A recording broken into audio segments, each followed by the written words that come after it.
team like Kyrie and KD, or the Lake Show with King James and AD. Wish I could match him up with the bad boys from the 80s, but no black and white, I need that in HD. HenDawgz.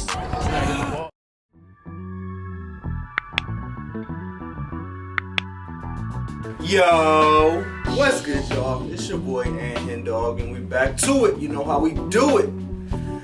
I'm not gonna lie, y'all, I really didn't want to do this video because I really didn't want to put these two against each other and kind of compare them, but I feel like it's only right. So here we are. We got the Magic Johnson versus Larry Bird comparison video, man. Before we get into it though, make sure y'all subscribe to the channel. We are on the way to 10K. So if you like videos like this where I react to players like Magic Johnson, Larry Bird, Michael Jordan, Kobe Bryant, all of the throwback players, then you are on the right channel. Go ahead and like this video if you like this video.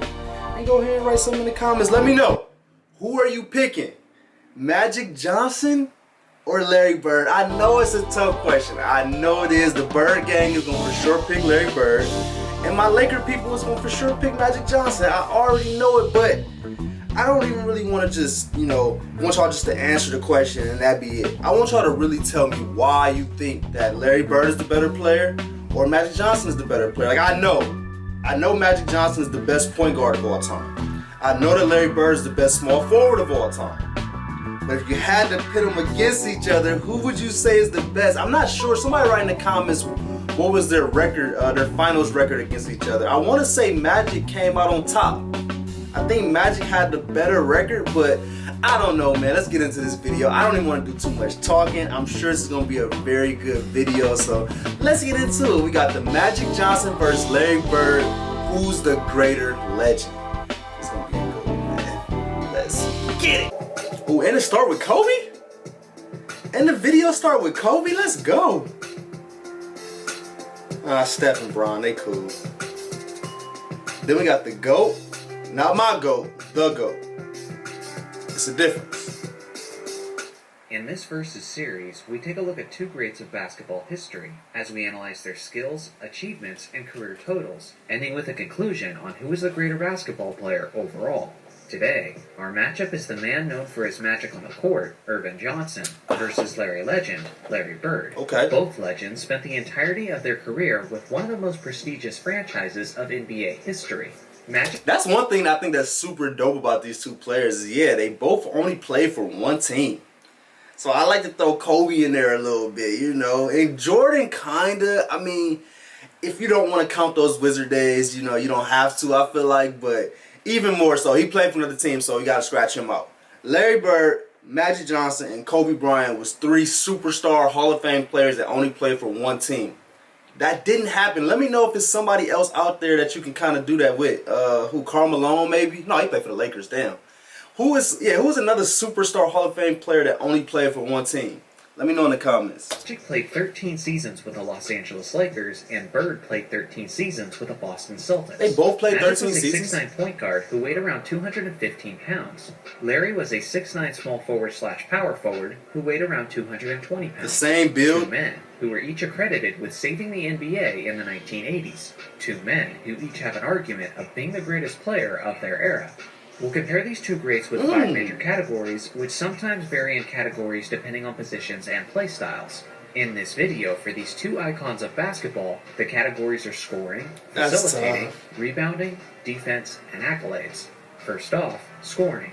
Magic Johnson was a much better scorer than people typically give him credit for, especially when you consider how he's one out of only 2 players to average over 10 assists per game for his career. Despite the fact that his #1 priority was usually to get his teammates going, he still managed to consistently get his. Magic was so exciting. 5 points per game over the course of his career. He was a great finisher around the rim, and he managed to get himself more clean looks than most, since the defense always had to be on their heels because of his ability to find the open man. This led him to be extremely efficient throughout his career, as he shot 52% from the field over his 13 seasons, which is almost unheard of by point guard standards. That's very good. I didn't realize that he shot 52% for his career from the field. I think that kind of just shows that Magic just knew what he was doing. He was a very smart basketball player because I don't really remember Magic shooting a bunch of mid-range shots and a bunch of jump shots, a bunch of three-point shots. Like, he wasn't really out there for that. And he wasn't getting caught up in shooting those, but he still shot 52%, which means he was comfortable with the shots that he was taking. He wasn't out there, you know, taking shots he felt like wasn't good shots. And because of that, he averaged 20 points, which 20 points, I don't care who you are. That's a lot of points to average for a career. 19.5 points, is, especially for a point guard. So shout out to Magic, man. He actually is an underrated scorer. I think a lot of people don't really give him credit for being as good of a scorer as he really was. Now, I ain't saying he was as good a scorer as Bird. Like, I ain't saying that. So I'm already gonna get his first column to Larry Bird. But let's see what they say about Bird. He also was a tremendous free throw shooter, hitting 84.8% of his attempts over his career. That's real and good. even led the league in overall free throw percentage in 1989. Now, Bird, on the other hand, is immediately known for his scoring. He was also a 6'9" small forward with a high release point on his jumper, so contesting his shots was quite difficult. With his fantastic footwork, his underrated handles, his finesse around the basket, and lethal perimeter shooting, he averaged 24.3 points over the course of his career. And that's going to be at least 34 in today's game, because I said this in one of my prior videos. He averaged 24 for his career and only averaged 1.8 threes for his career. Like 1.8 not makes, 1.8 attempts. 1.8 attempts for arguably one of the top 5 best shooters of all time. So just imagine if Larry Bird would have took 6 to 8 threes in the 80s. He would have averaged like 40. He never led the league in scoring, but unlike Magic, he was right around the top of the list on several occasions. As far as perimeter scorers go, Bird has an argument for being the most efficient scorer in NBA history. He led the league in free throw percentage 4 times, and he also had 2 50-40-90 seasons in his career, which is the second most in NBA history. The only player with more 50-40-90 seasons was the Hall of Famer Steve Nash. Shouldn't Steph Nash was never close to being a near 30 points per game scorer like Larry was several seasons. So the fact that Bird was able to maintain that efficiency as a perimeter scorer and at such a high volume of shots is pretty much unprecedented. Magic gets some bonus points for being a capable and efficient scorer even while being an all-time leader in assists. But even with that being said, it's still not enough to close the gap between him and the all-around-the-court threat that is Larry Bird. Scoring goes to Larry Bird. Second up is facilitating. Now, I alluded to this in the previous topic, but Magic is arguably and probably considered by most as the greatest passer of all time. He has the highest assists per game average in NBA history at 11.2, and he led the league in assists 4 times. It's easy to simply look at the numbers and say that Magic was the best passer on his team, but he was so much more than just that. Magic was the engine that drove the Showtime Lakers' high-octane offense. Magic was obsessed with pushing the tempo nearly every time the Lakers gained possession, and it resulted in many easy buckets for his slashing teammates. His ability to make smart split-second decisions is unmatched, and his court vision would have you swearing that he has eyes in the back of his head with the passes he was consistently making. On top of all of that, he was a 6'9" point guard, so interfering with some of his higher passes was nearly impossible for many of his smaller defenders. Now, Bird was a much better distributor than most people realize. I was just about to say that. The same way how when you first think of scoring, you don't really even think about Magic Johnson. You just be like, Larry Bird's a way better scorer until you really look at it and be like, all right, well, Magic actually was, you know, a really good scorer, but he's still not better than Larry Bird. But it kind of is the same thing with the passing situation, where when you first think of passing, he's like, oh yeah, Magic. Magic got it. You know, he was looking so cool. The woo-woo, he was doing all that. But Larry Bird was a great passer too. Like, don't get it twisted. So it's kind of the same way. They both were, Magic was the underrated scorer, and Larry Bird was the underrated passer. But I think it's a little closer in the facilitating because Larry Bird was a great passer. I'm not going to sit here and say, I could be wrong, but I don't think Magic was a great scorer. Larry Bird was a great passer. Still don't think he's better than Magic in passing, but Larry was a great passer, man. Like, I think I want to react to one of his passing highlights because it was crazy. He started his career as a power forward, and if he had remained in that position, then he would probably be known today as the greatest passing power forward of all time.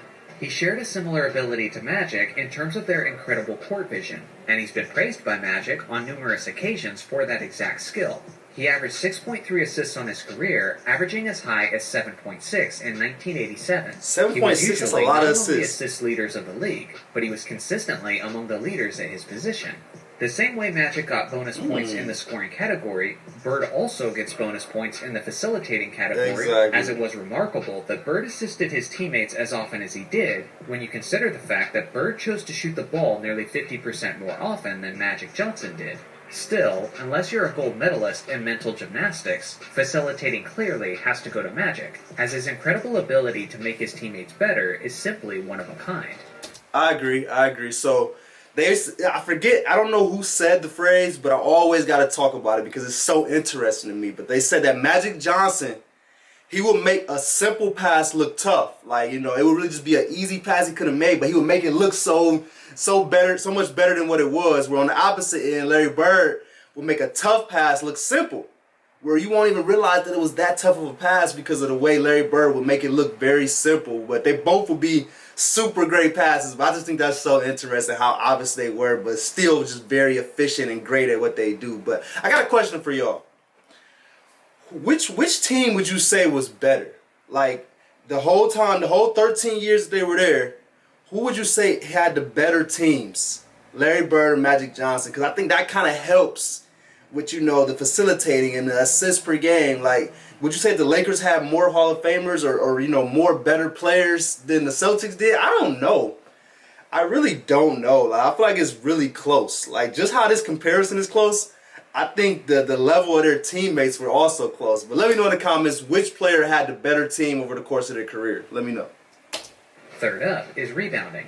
Now this one can be a little bit tricky since I'm making the case for different positions. Bird is typically more of a perimeter player, while the other plays more in the interior, and naturally, the advantage goes to the interior player where most rebounds are available, especially in an era like the 80s where less perimeter shots are taken. All things considered, Magic was a pretty good rebounder, especially by point guard standards. He successfully used his superior height and frame to his advantage over smaller guards, and he was often hungry to get the ball as quickly as possible so he could then push the fast break on offense. He averaged 7.2 rebounds over the course of his career, getting as high as 9.6 in 1982. Now Larry Bird averaged 10 rebounds per game over his career, getting as high as 11 in 1983. That's so impressive. No one ever questioned about Bird back then was his hustle and heart. It was common for him to play the game with a physical and tenacious approach, and doing so continuously with 100% effort. These are qualities that naturally benefit a player's ability to secure the boards. This has resulted in Bird having the 50th highest rebounds per game average in NBA history. Most of the players on that list are either primarily power forwards or centers though, which Larry was not. He played mostly as a small forward. Among primary small forwards, Larry has the third greatest rebounds per game average in NBA history. When you consider the positions, this one is extremely close. But for me, the slight edge goes to Larry Bird. Not just because of his higher numbers, but it's about how he played to get those numbers. As Bird was known for a more grit and grind type approach, which is a great quality when you're banging for the boards in the 80s. Fourth on the list is defense. Magic was never considered as an elite defender, as he didn't make any all-defense teams in his career, but he was certainly a capable one. His sheer size made it somewhat difficult for opposing guards to score over him, or to get into a favorable position with physicality. Magic had a high top speed that he always used on offense, but his lateral movement wasn't the quickest on defense, which made it sometimes difficult for him to stay in front of the quicker, smaller guards. His hands were decently quick, and he was pretty good at jumping the passing lanes, which resulted in him leading the league in steals twice, including the 1981 season, where he averaged an incredibly strong 3.4 steals per game. So how did he never make an all-defensive team if he led the league in steals twice? Like, I was going to say, do y'all think that back then, because he played so much. So for Magic Johnson to play the amount of minutes that he played and to not receive any defensive honors, would y'all kind of say he was a liability on defense?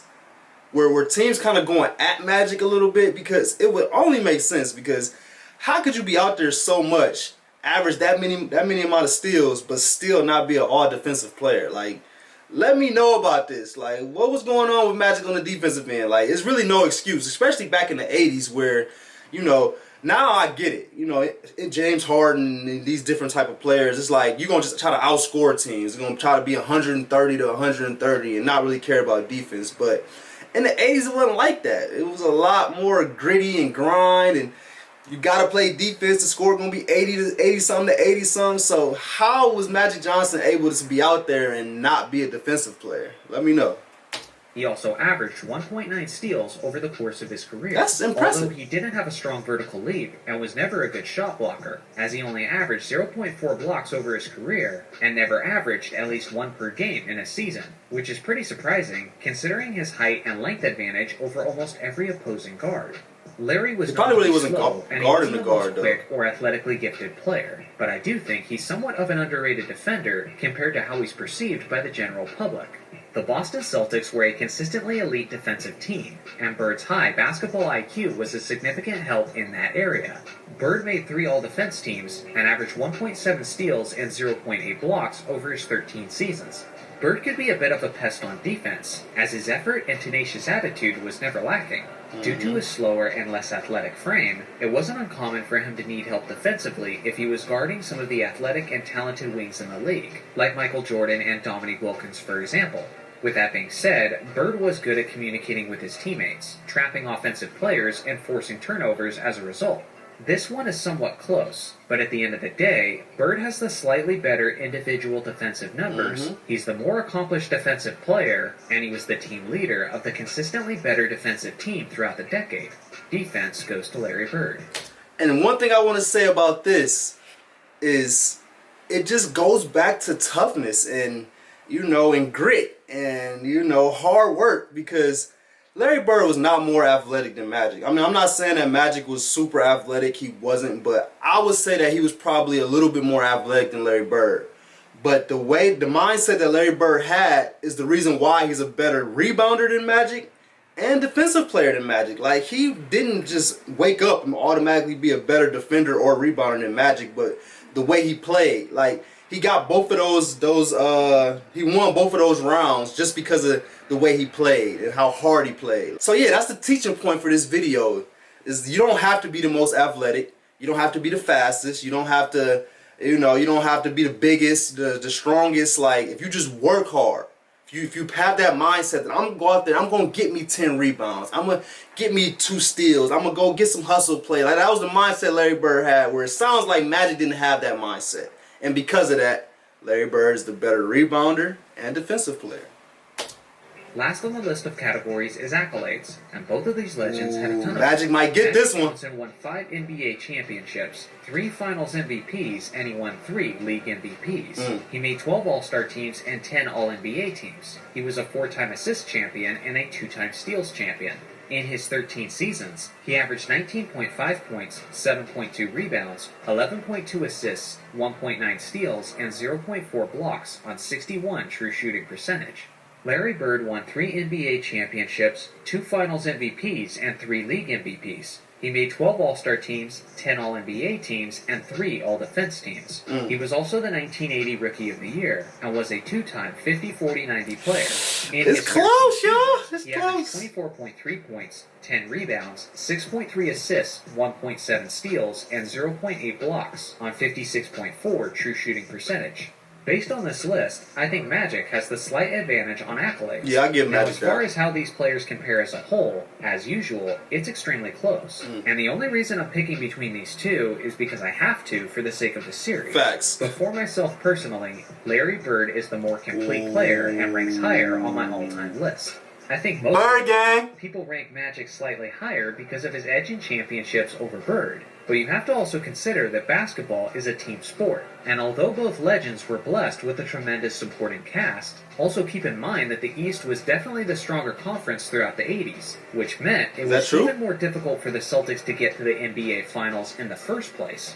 Although I do think Bird is the slightly better and more complete individual player, I do think there is a strong argument for Magic. But I think that argument goes beyond the stat sheet, and leans more into the narrative that no one has ever made their teammates better than Magic Johnson did, which is probably true, and if that's enough for him to be your choice, then I respect that. Let me know in the comments section who's higher on your list, Magic Johnson or Larry Bird. Thanks for watching as always. Make sure to like and subscribe for more basketball content, and I'll see you guys in the next video. Great video. Okay, what's that? The 60s legends they don't tell you about. Okay. Two pretty cool videos right there. But I appreciate y'all for watching this one with me. Would y'all say that it was true that the East was tougher in the 80s?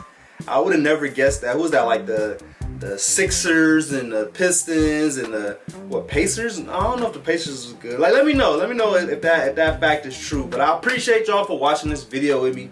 Make sure y'all subscribe to the channel if y'all haven't already. If you want to see more throwback videos like this, you are on the right channel. Go ahead and like this video if you like this video, and go ahead and write something in the comments. Let me know who you're picking. Who's the greater legend, Magic Johnson or Larry Bird? And you know I gotta choose, man. Like I said earlier in this video, I really didn't want to, but for the sake of this video, I will. I gotta choose between Magic Johnson and Larry Bird. Y'all gonna hate me for this. Y'all know I'm a diehard Laker fan, man. So you know it's gonna be tough, but Bird gang, y'all know I'm going with Larry Bird, man. But I appreciate y'all like always. We out.